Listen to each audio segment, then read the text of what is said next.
इस अध्याय में बताया गया है कि कैसे स्थानीय शक्तियों और साम्राज्यवादी शक्तियों के बीच संघर्ष ने हमारे देश के राजनीतिक, सामाजिक और आर्थिक ढांचे को प्रभावित किया।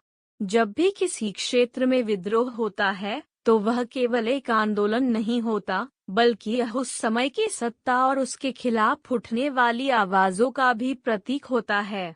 उदाहरण के लिए, जब भारत में ब्रिटिश राज के खिलाफ विद्रोह हुआ, तो यह केवल एक राजनीतिक संघर्ष नहीं था, बल्कि यह समाज में व्याप्त असमानताओं और अन्याय के खिलाफ भी एक प्रतिक्रिया थी।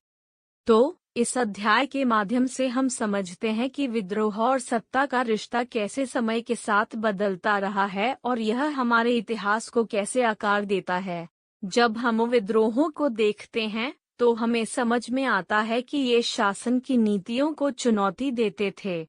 इससे समाज में सुधार की आवश्यकता महसूस हुई।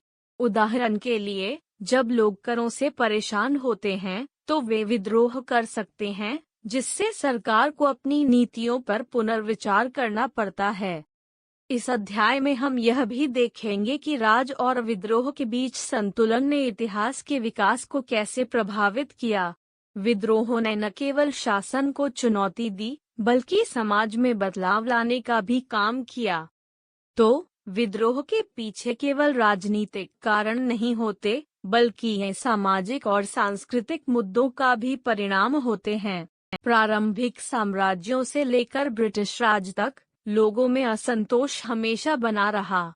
यह असंतोष कई कारणों से उत्पन्न हुआ, जैसे कर और भूमि नीतियां, जो लोगों पर भारी पड़ती थीं। इसके अलावा सामाजिक असमानताएं और धार्मिक दबाव भी विद्रोह के लिए प्रेरक बने। जब लोग अपने अधिकारों और स्वतंत्रता के लिए संघर्ष करते हैं, तो यह विद्रोह का रूप ले लेता है। उदाहरण के लिए, जब किसी गांव में लोग अधिक कर देने के लिए मजबूर होते हैं और उनकी आवाज नहीं सुनी जाती, तो वे एकजुट होकर विद्रोह कर सकते हैं।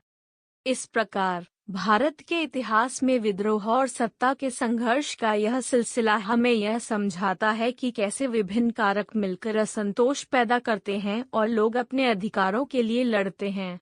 जब हम विद्रोह को समझते हैं, तो हमें यह जानने का मौका मिलता है कि यह केवल सत्ता के खिलाफ उठने वाली आवाज नहीं है, बल्कि यह उन लोगों की समस्याओं का भी प्रतिनिधित्व करता है जो उस समय कठिनाइयों का सामना कर रहे होते हैं।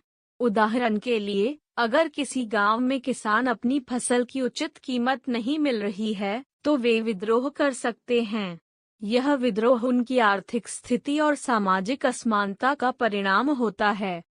इसलिए विद्रोह और शासन के बीच का संबंध बहुत जटिल है। हमें इसे समझने की जरूरत है ताकि हम इतिहास को बेहतर तरीके से जान सकें। 1857 का प्रथम स्वतंत्रता संग्राम एक महत्वपूर्ण घटना थी, जिसमें किसान, मजदूर और स्थानीय जनता ने भाग लिया। विद्रोह के कारणों में कर और भूमि अधिग्रहण, धार्मिक असमानताएं और सत्ता का केंद्रीकरण शामिल थे। ये सभी कारक मिलकर विद्रोह को जन्म देते हैं। यह समझना जरूरी है कि विद्रोह का कारण केवल राजनीतिक नहीं था, बल्कि सामाजिक और आर्थिक दबाव भी इसके पीछे थे। उदाहरण के लिए, जब किसान अपने खेतों पर लगाए गए करों के खिलाफ उठ खड़े हुए, तो यह केवल एक आर्थिक समस्या नहीं थी, बल्कि उनके सामाजिक जीवन को भी प्रभावित कर रहा था। इस प्रकार विद्रोह और शासन के बीच एक गहरा संबंध है, जो सामाजिक और आर्थिक जीवन को प्रभावित करता है। इस अध्ययन से हमें यह समझ में आता है कि विद्रोह के पीछे कई जटिल कारण होते हैं। विद्रोह को हम राजनीतिक दृष्टि से देखें, तो यह सत्ता को चुनौती देने और शासन व्यवस्था का परीक्षण करने का एक तरीका था। जब लोग विद्रोह करते हैं, तो यह राजनीतिक नियमों और प्रशासनिक मनोतरण में बदलाव लाने का कारण बनता है। दूसरी ओर, सांस्कृतिक दृष्टि से विद्रोह ने समाज में जागरूकता बढ़ाई। इस दौरान लोगों की सामाजिक, धार्मिक और सांस्कृतिक चेतना जागृत हुई।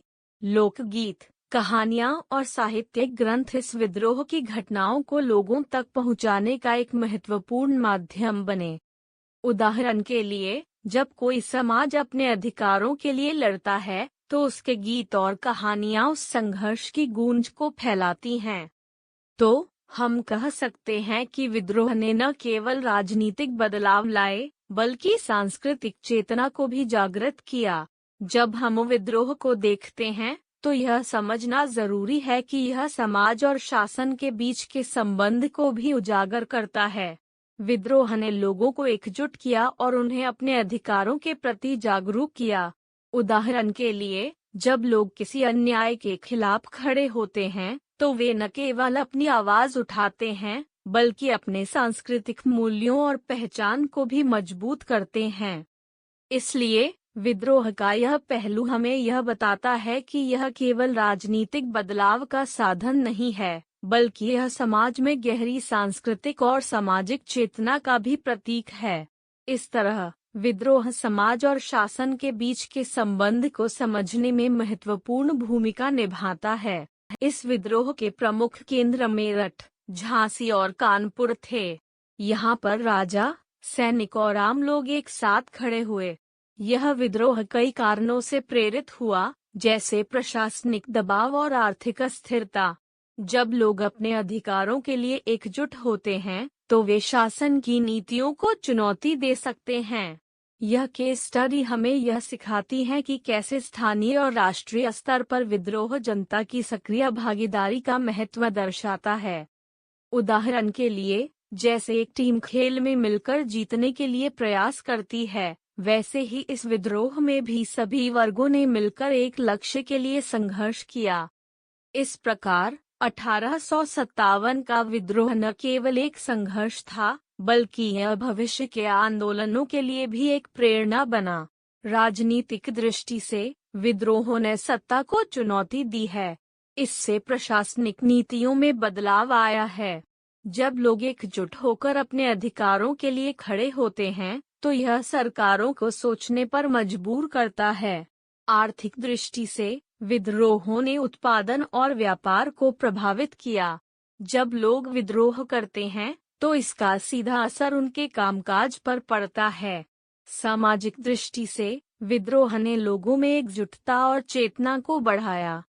उदाहरण के लिए, जब कोई समूह अपने अधिकारों के लिए लड़ता है तो यह न केवल उनके लिए बल्कि पूरे समाज के लिए एक प्रेरणा बनता है। इसलिए विद्रोहों का ऐतिहासिक महत्व यह है कि उन्होंने समाज और शासन के बीच के संबंध को स्पष्ट किया और स्वतंत्रता संग्राम के लिए लोगों को तैयार किया। विद्रोह और राज का अध्ययन हमें यह समझने में मदद करता है कि इतिहास में संघर्ष और सत्ता के बीच संतुलन हमेशा महत्वपूर्ण रहा है। 1857 का विद्रोह और अन्य स्थानीय संघर्ष हमें यह दिखाते हैं कि जनता और सत्ता के बीच का संघर्ष कितना महत्वपूर्ण था। जब समाज में आर्थिक दबाव, सामाजिक असमानता और प्रशासनिक नीतियों में असंतोष होता है तो विद्रोह की स्थिति बनती है। उदाहरण के लिए, जब किसी गांव में किसान अपनी फसल की उचित कीमत नहीं पा रहे होते हैं तो वे विद्रोह कर सकते हैं।